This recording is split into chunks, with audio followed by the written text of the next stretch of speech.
to the sea! Palestine will be free!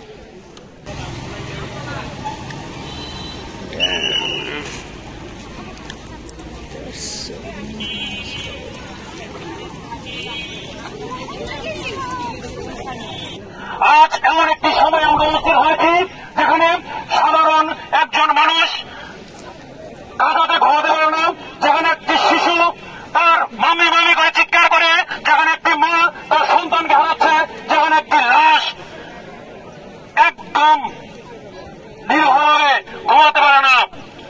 ইসরায়েলের আঘাতে তাদেরকে ছিন্ন বিচ্ছিন্ন করে বাতাসে উঠতে দেখা যায়, যেখানে বাতাসে লাশের গন্ধ পাওয়া যায়।